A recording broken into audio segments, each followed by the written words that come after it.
Hey, well, guys, welcome. We're so excited to have our town hall take a stand for PTO TSLP meeting today. We have a very special guest today. And yeah, what a wonderful time of year.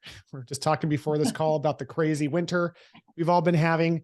And so last month we talked about how to drop your lowest paying insurance. And we talked a lot about Steve Edwards and how he went through this journey to find a more profitable way of doing business. So moving forward, what we decided to start looking at were individuals who were either organizing or part of an organization that was taking a successful stand against insurance declines, as well as any other suppressive force, if you will, over anything that's going on in the physical therapy private practice space.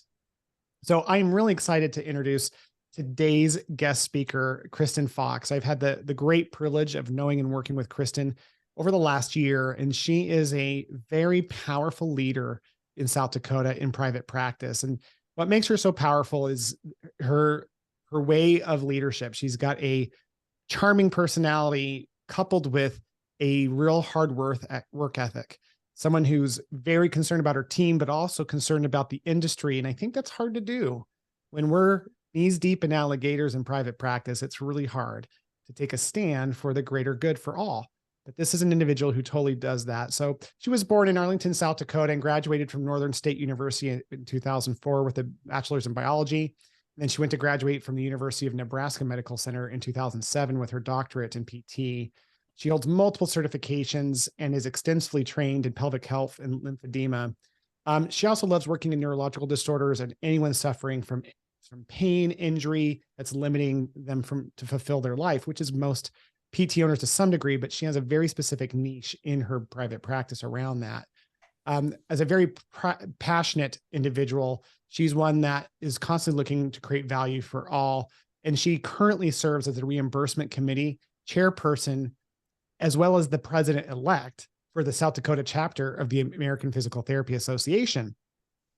And of course, outside of work, she loves spending time with her family. South Dakota, huge outdoor person, loves fishing, hunting, gardening, and has been married to her husband, Troy, and has two beautiful children, Ellie and Wyatt. So without further ado, please welcome Kristin Fox. Kristin, thank you so much for being with us tonight.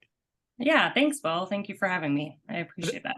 Did I miss anything in the intro? No, not at all. So. Okay, very cool. I probably went a little bit further than you felt comfortable if I know you. You're an individual who doesn't like to take center stage on those things.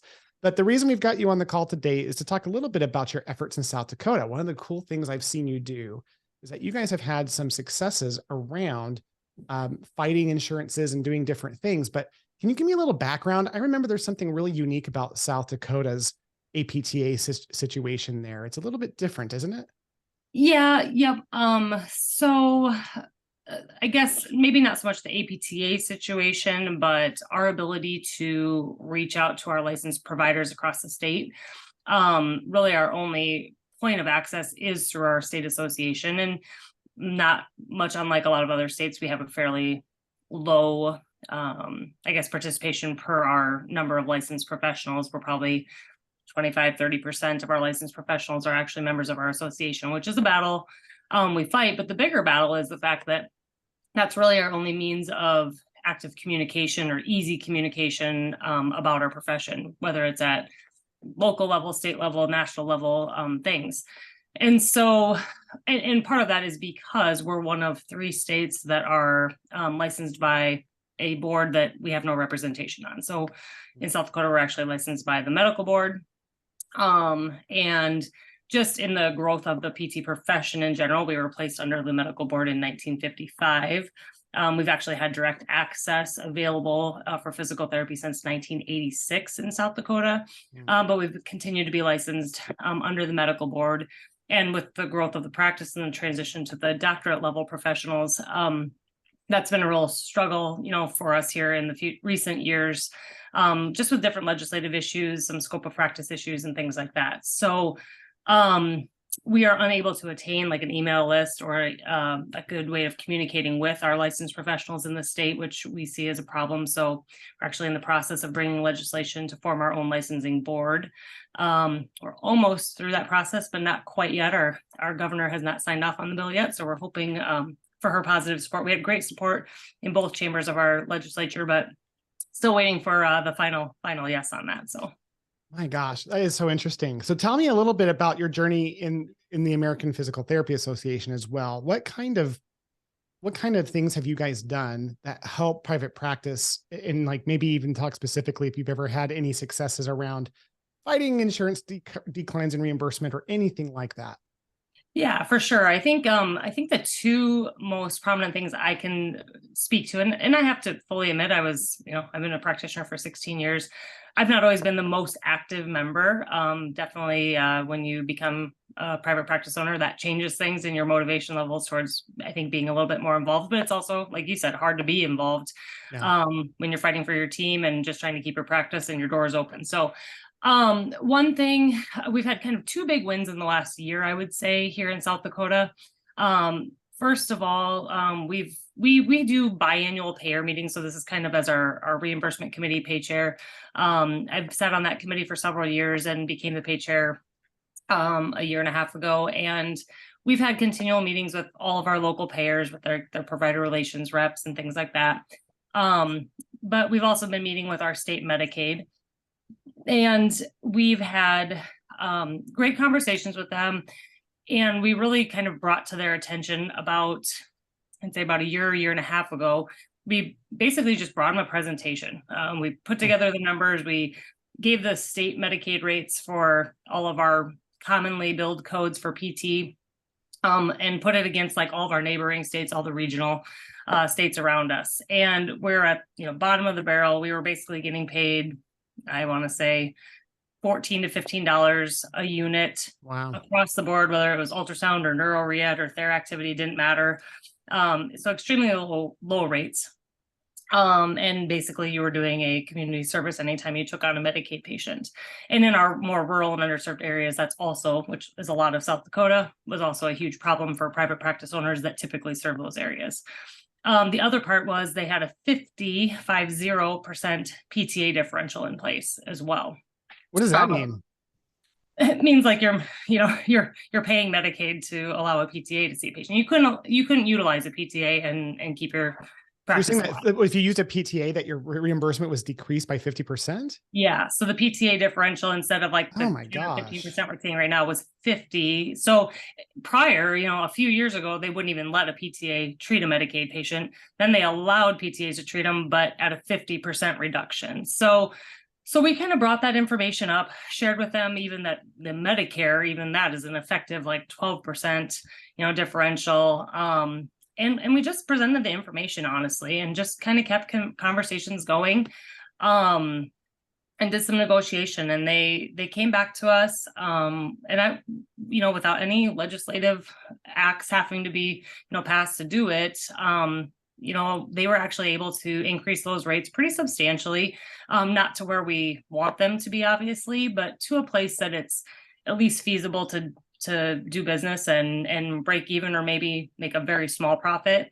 We were able to successfully reduce that PTA differential from 50 down to 10%. Okay. Which was huge. Yeah. 40% improvement in reimbursement with PTAs. Yeah. And in general, a lot of our codes, the reimbursements increased anywhere from 25 to even 60, 70% or more. So in general, it made it so we were making, more $20, $25 a unit or something roughly in there. And they actually differentiated the codes based on the skilled capacity or component of it, which was not the case before. It was just almost like a flat rate across all codes. So that was really a huge win for us, we felt like. And in the meantime, in those conversations, we also were able to open a conversation with them about becoming a direct access provider.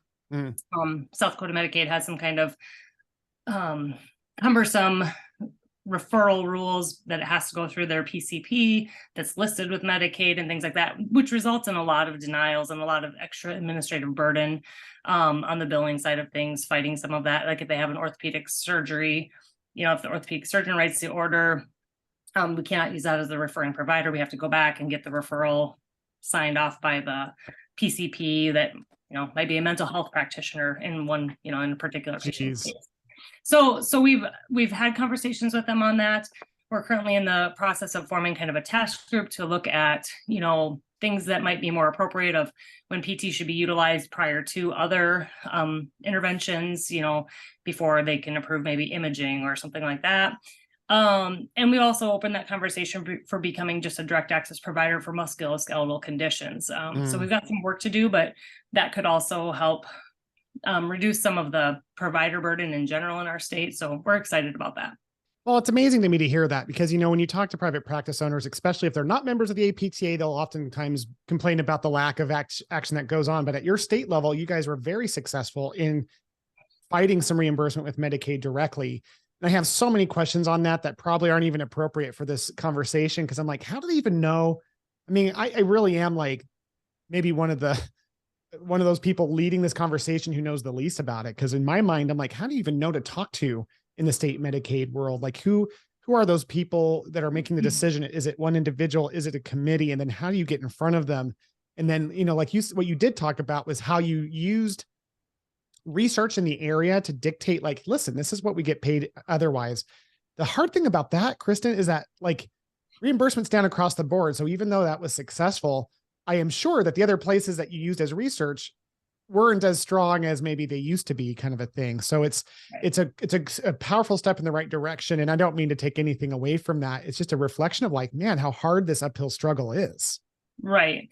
And I think for us, and just looking and talking with people in similar positions in neighboring states, our reimbursement was very poor, but we don't have some of the layers of administrative burden or third party, administrators and things like that currently. And I guess my biggest concern for us was that as a state, and there was even a little pushback like on our committee, like, is this really worth fighting? Like, these are not the patients that we're trying to like bring in our doors necessarily from like a financial standpoint, which is true. But I said, this is like our bottom of the barrel, right? But we're all going to take it because, we feel the need to, this is important to us, right? To make sure that we're providing service to this population of patients. But at the end of the day, we don't want them looking for alternative solutions either. If they're needing to save money in an area, we want to make sure they know our value, our worth, and they can see, that we can help. Our Medicaid program to me is a lot like direct to employer type of programming where our goals align. They're trying to keep their bottom line in check. And so it's easy to work with them and they're willing to work with you and they're willing to have conversations. And so I think that's what I found refreshing and good is that, our goals actually align in that we're trying to help provide a service that can help save them. There's immense value, but it also can help save them on their bottom line and keep them from searching out other alternative solutions to meeting their budget that might sound effective, but maybe really aren't. Yeah, I love that. And so I'm just curious, like when you guys were able to do that, what was that like for you personally?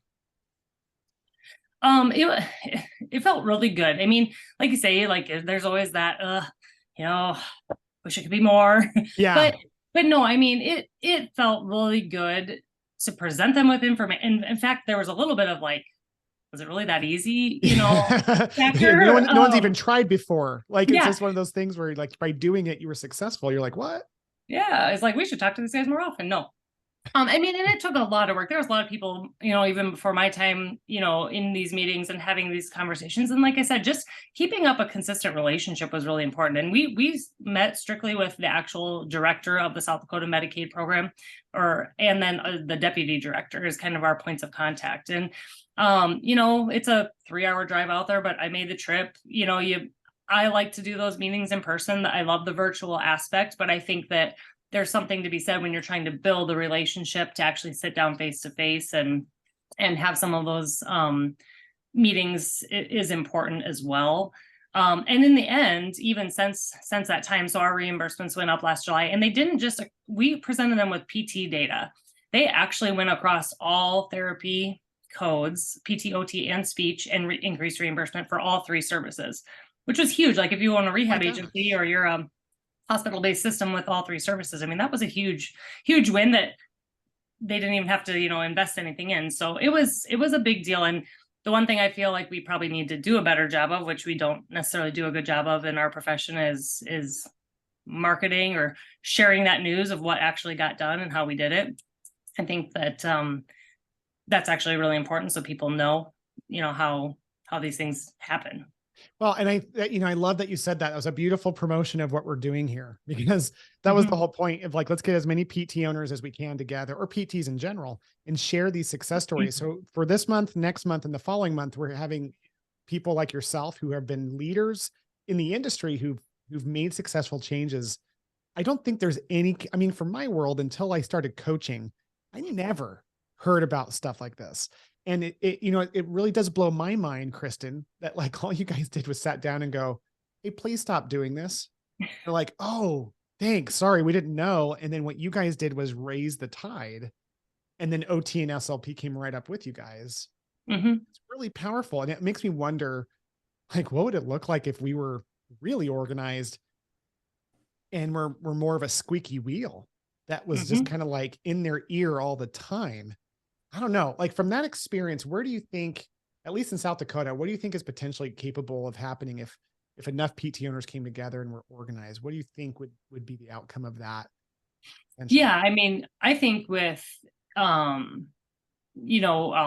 of the Medicaid program, I mean, just in general with our commercial payers and things, I just think there's a lot that could be done. I mean,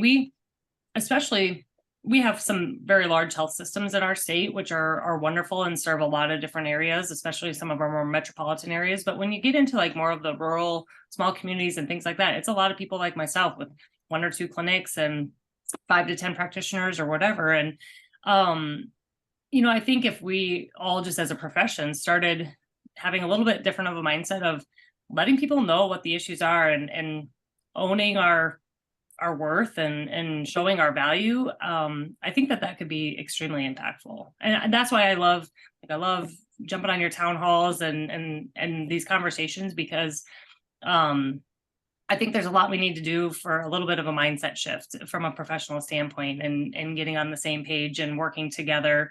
I've always said too, in private practice, especially somebody small like me, it's like you feel like you're competing against the hospital down the street or the hospital 40 miles down the road or whatever. And at the end of the day, I'm like, no, if we actually got together and worked to get all of the people to physical therapy that belong in physical therapy, there'd be plenty of pie for all of us. We don't have to fight over the small pieces of what we are right now. And so I'm on board, and I want more people to have that mindset of like, let's work together. We're a profession and we all have the goals. And so.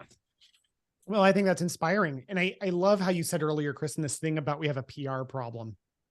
I think it's like the main problem we have outside of how we experience ourselves as leaders. PT owners are the most notorious ones to say right out of the gate, "Well, I'm not really a business person." Like right out of the gate, right? And it's so funny, because what is a business person? It's someone who's trying to successfully own a business. So you'll meet people who've owned businesses for decades successfully at a good profit, but because they are typically tied to the service directly and they've never learned how to get out of it, they just minimize their power. And I think that's the number one problem. But when you talked about the PR problem, I think that would be just kind of brainstorming a little bit. I just think it'd be really cool. What if we all pooled, not just like united in a American Physical Therapy Association kind of way, but what if the entrepreneurs really got together and started leveraging, communication across their patient lists? There's nothing wrong with you emailing your past patients about anything that you're doing. That's actually an encouraged practice to keep that relationship tight and to do these things. But what if we created some sort of united message that would promote the industry in terms of educating them on what we do, but also like helping them help us take a stand against their insurance companies that are, there's not, I don't, right now there's 250,000 physical therapists in the country. there's only about 25,000 PT owners in the country. But between all of our email lists, we have like tens of millions of people that we could be engaging with if we were better organized. And again, it's always going to be the entrepreneurs that are going to do this. Everyone else are very important and needed in the industry, but it's only the men and women like you who are standing up for the profession in their own communities to make that happen. So like when you know, it must be hard for you to balance. I mean, as a side note, what is that like? I guess I'm putting words in your mouth, but is that difficult for you to balance your APTA work and your family and your practice? I mean, I used to have a practice. I remember how crazy that was. What's that challenge like for you? Yeah, it is. And that's something I've really tried to start to work on to make sure that I'm keeping some balance and stuff here in the last year or so as well. And you know, this was before I accepted like our president-elect position, it was a conversation with my husband and I. He owns his own couple of companies, and that, you know, I said, I'm like, I feel really passionate about this, but I'm an entrepreneur and I'm a very shiny object person. So I said, I want to make sure that this fits, you know, for our family and things like that first. And he kind of threw the same thing back in my face that I said to him when he was going to open his first company, which was, I'd rather you do it and say you know, we did it. It might not be easy, but we're going to make it work, versus not do it and be a few years down the road or 10 years down the road and regretting that you didn't do something. And he's like, you know, we're both kind of the type of people that we're not going to sit around and complain about something and not try to make a change or at least give it our best effort. So luckily with his support, that was huge for us and our kids and things like that. But it's not easy balancing. I think my biggest concern sometimes is I fear that I have a great team of people. They've allowed me to be away here in the recent months, like to go do this legislative stuff that's been important for our profession. And at the end of the day, I hope that they see the value and the worth. I think that they do in our conversations, and they're here showing up every day, providing great care, so that I can step away and do some of those things. My fear is that if we don't do some of those things, practices like mine will cease to exist. And that's important to me that doesn't happen. Yeah, I don't even think that's a strong opinion. I think that's a fact. If we don't do something, individual practices in 10, 20 years time won't even exist. I mean, just look at the math. It all comes back to numbers.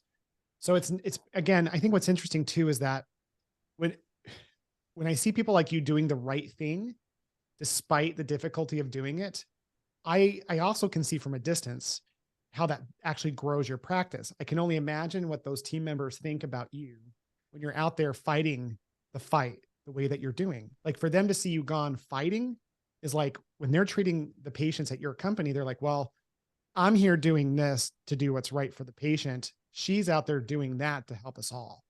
And that must create a culture. And I think the more you do that, the more you're going to draw these amazing people, which will grow your practice and increase your profits, which again, is the point of owning a business.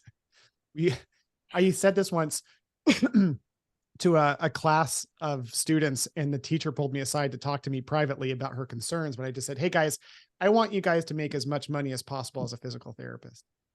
And they all just looked at me like I had just swore up and down. And I said, guys, I'm talking about ethically, but I am definitely talking about the importance of being a part of these things.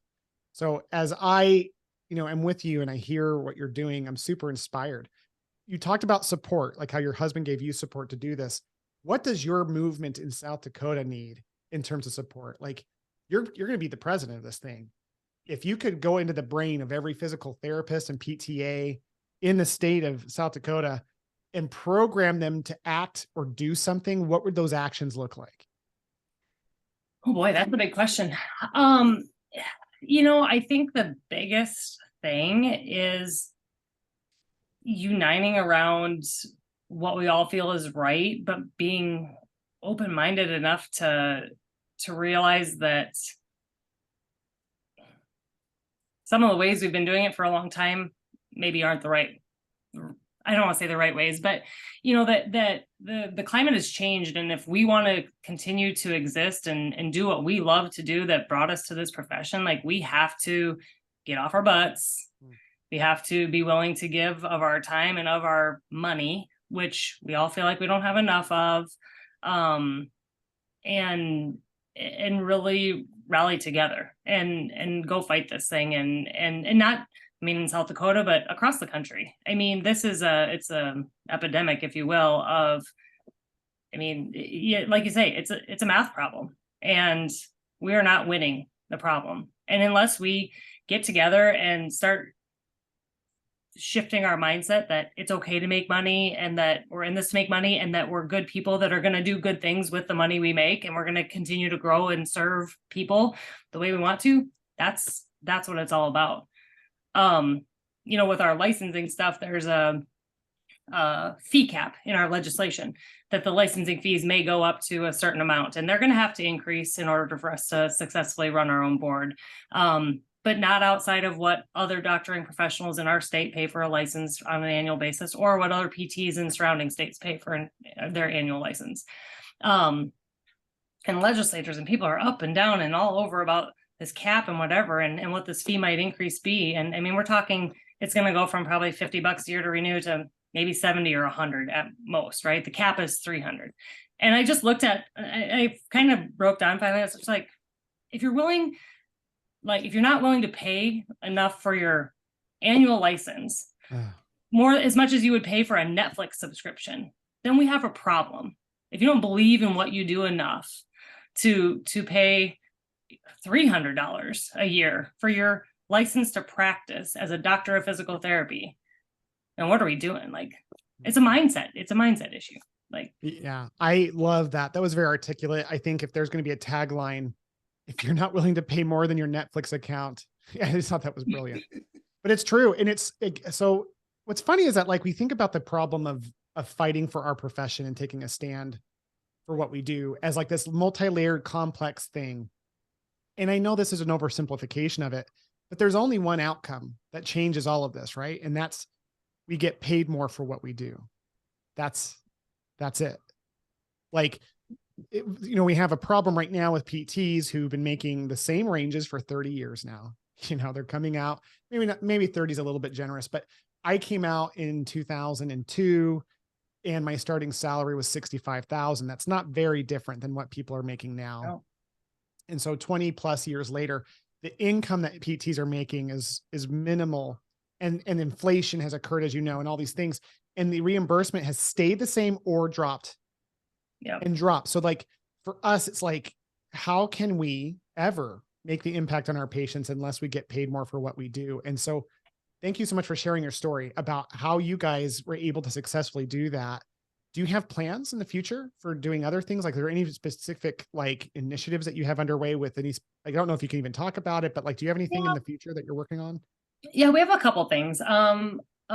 We have, from just our conversations with our state Medicaid, like I said, we've opened some conversations for direct access, which it's not going to be like an immediate thing, but I really see that as being something that continues to grow that partnership and prove our value as professionals, and then thus continue to increase reimbursement. And our director has, said, I mean, I think there's definitely still continued room for growth with that. So we're not done in our work there.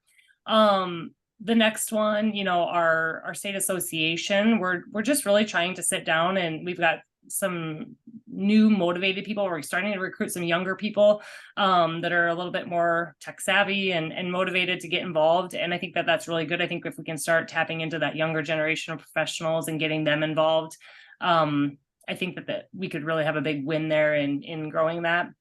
And we're looking at maybe implementing or creating an insurers forum. I think it's something we've done in South Dakota in years past. It's been quite a while. I know they've done this at like the national level.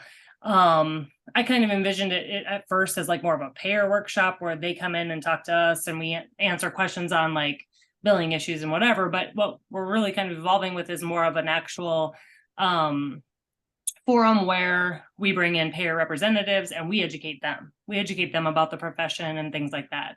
And I have a lot to learn and to work out with that, but I think that there could be some real value of doing that either within South Dakota or even regionally. So we're kind of looking at trying to do something along those lines. Okay. Well, it sounds like you're going to have a fun year as president. I am really going to be hoping and praying for you because I think that you in that role is going to be a powerful piece. And I hope you get the support you need.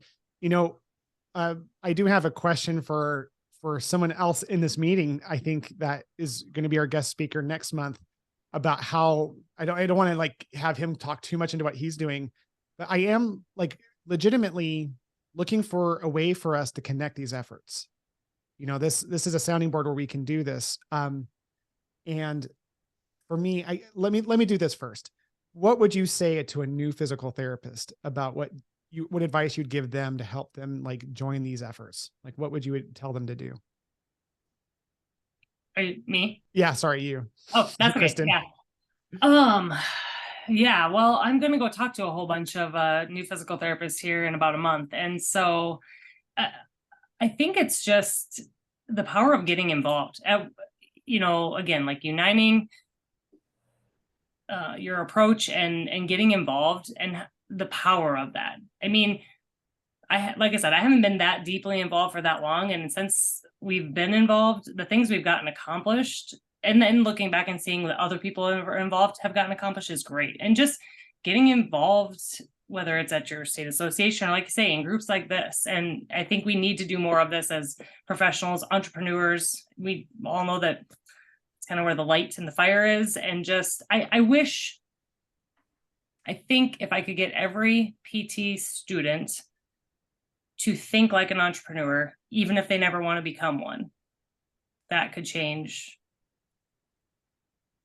the heart of what we do. Well, I almost feel like we need to end right now on that. That was so articulate. You were so articulate. You're gonna be a great president. Hey, Seth. So Seth is our guest speaker next month. So he's been a member of another group that's not APTA based. It's an independent group that he created with some others a number of decades ago now, right, Seth? Yes. And they are independently just taking a stand with entrepreneurs in the state of Arkansas to make a big difference. Seth, I don't want to go too far into I don't want to get into your story because next month we're going to dive into it. I think we're going to end a little early here, but I do want to seed your discussion. Is there a way that we can connect these efforts? Like, is there a possibility with like what Kristin's doing? I mean, and she's in that formal group of the APTA, but like what you're doing in Arkansas in terms of its product, it's very comparable, right? Or am I missing something in that? No, I would agree. It is very comparable. And one of the things that we've been able to do with RehabNet of Arkansas is to be leaders in the association. I'm the immediate past president of APTA Arkansas, and our current president is a RehabNet member, and the president before me was a RehabNet member. Okay. So we've been able to make some changes and do some things there that I think dovetail in very nicely. And if we can get the entrepreneurial mindset in a leadership position, I think, Kristin, you'll be way down the road toward doing some good things. I mean, I was intrigued that you're potentially going to get your new board. I was actually a member of the examining committee when we were under the medical board back in the late 80s, and was on the board when we were established as a new board in 91. And I would be more than happy to visit with you directly about some of the challenges and the things that we dealt with back in the 1990s, establishing a new board, independent board. And I'm excited for you. Yeah, I would greatly appreciate that, because we've all kind of said, okay, if this thing actually gets signed, what next? You know, what do we do next? So, and I know we have processes in place and things like that, but I would welcome that conversation, Seth. Thank you. Sure. Yeah, I'm excited, Seth, for next month when you talk about your organization, because it's an independent group. You know, one thing I'm noticing too, and I don't know much about this, I'm embarrassed to say, but do a lot of state board presidents, American Physical Therapy Association presidents, are those usually entrepreneurs? I mean, are those usually private practice owners that are stepping into leadership in that, or is that a mix? Well, for Arkansas, thank you, for Kelly. the longest time, the APTA was led by the university professors. That was the big part of that. So once RehabNet got going, we have actually changed that dramatically. But our APTA numbers are similar to South Dakota's as well. We're not as a collective group of professionals. We don't organize ourselves well enough, and we don't pat ourselves on the back and scream from the rooftops how good we are with what we do and the differences that we can make in our community and in our state. So, okay. The reason I said that was because, like, when Kristin and you guys were talking, I thought, man, that'd be so cool if to grow the movement in a more national way, because there's gold in these calls. There's gold when an entrepreneur like Kristin talks about how she helped the state board, or American Physical Therapy Association. I use those interchangeably. I know they're different. But like when she was talking about how she fought, and then you'll talk next month about how your independent group fought. It's just like, for me, it's like, what if we invited all the presidents across the different states to meet? You would assume that there's some sort of meeting that they have on a regular basis with each other, but I'm willing to bet they don't. But even then, again, I'm not saying I'm closed off to educators being in the group. I think they're incredibly valuable. I just don't experience the change coming from them. I think it's going to be the entrepreneurs, like Kristin beautifully articulated. If every physical therapy student thought like an entrepreneur, regardless of opening a practice, everything would change. Yeah. And Kelly's been dropping value from a distance here. She's saying, in her state, they don't have entrepreneurs in that group, and they are too removed from the reimbursement side. There's like this mindset with the educators typically, and I'm not trying to bag on them. I'm just saying, like, the different in mindset is educators are usually saying things like, your license is your livelihood, and don't go to jail there, which is really good advice, but it's not. We have so far gone down that road that our actions are fear-based to a crippling degree. Our educators, if they're really going to serve people, would say, join the organizations that are making changes to promote physical therapy, like chiropractors and everyone else. They put money into their organizations, Kristin. Yeah, I think something I struggle with, I think it's like we have to get educators involved, because we need them bought in and supporting this message. And that, how we do that, I'm not sure, but you're exactly right. Like, they have no problem helping their students know what their value is, and on interviews and trying, what we should be making. But yet we're teaching CMS billing as like the Bible and not anything else. No cash pay, none of that stuff. Yeah, none of that, and nothing on marketing. How do we, even if you're working within a system or within any, like, marketing our services, selling yourself, and everybody, I'm no different, right? I was an entrepreneur's daughter. My parents, were entrepreneurs. My sister's an entrepreneur. I went into the medical profession thinking I was different. I'm not a salesperson and I don't sell. My sister could sell boats. I don't sell. Yeah, I do. I sell every day. You sell to every single patient. You sell to hire staff.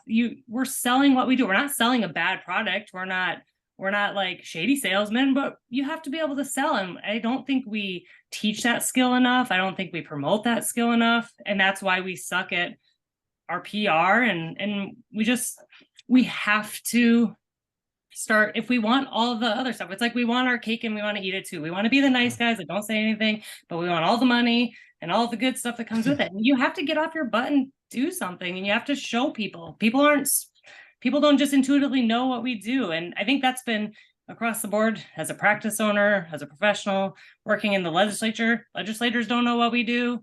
They don't know that we have a doctorate degree. They don't know that you can walk into my clinic and be treated, with your insurance, versus having to go see my doctor. And, I thought I only did that after a total knee, or, they don't know. People don't know. And if we don't tell them, what they're going to find out or know about us is not going to be what we want them to know. So I love it. Well, I appreciate your time today, Kristin. That was incredibly valuable. I am really hoping you'll be able to attend the next meeting. I think we'll do it on a different night, so that it's easier. But I just think it's one of those things where like this is the part of the discussion I really want to have.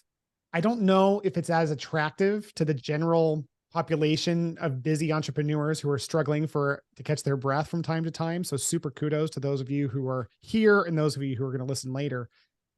I just know that this is the thing. Like, I don't know, man. There's so much potential. I honestly believe that we're waking up. I can feel it. Like as an industry, people like us are starting to talk, and it's not like I talk to people and they have no concept of this. Everyone I've ever talked to in entrepreneurial world, they know about it and they have their own opinions and they're strong.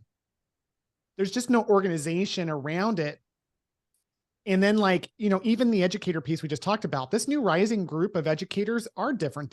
They are way more entrepreneurial. I know because I'm talking to their students all the time. I sat on the plane going to CSM 2 weeks ago next to the director of a PT school in Arizona. And she was incredibly entrepreneurial. So it's not all educators, but it's traditionally has been those that need better guidance to help them prepare this generation. And then I think on the entrepreneurial level, what we need to be busy in action doing is taking action. When I first had my first call back in October, we had this raw meeting where everyone's like, it was kind of like the Graham sessions. People were like, yeah, this is silly. And we got to change how we say discharge and all these things. And it was true. But then I got all these emails like, yeah, but are we going to do something about this? And I'm like, that's a really good point. Like, I don't think we need the raw to educate. I think what we need is the organization to execute.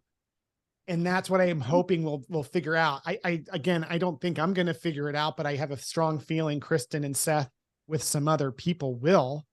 And I think this could be an incredible opportunity for us to unite our efforts and make some lasting change.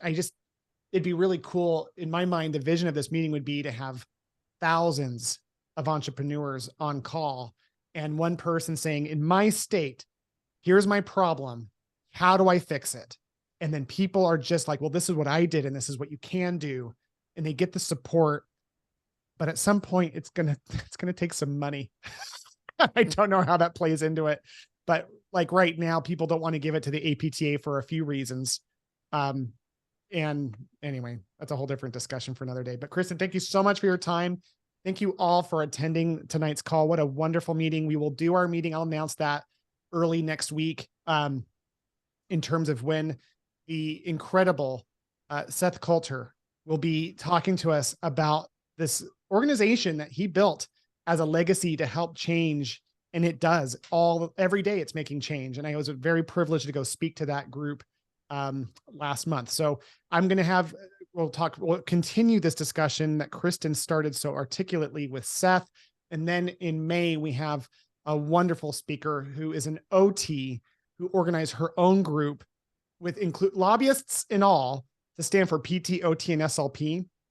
And she has done some amazing work. And so, yeah, thank you guys for being on the call. Kristin, especially again, want to give you a special thanks for reorganizing your night to be with us tonight. And we'll see you guys next time. Thank you, Will.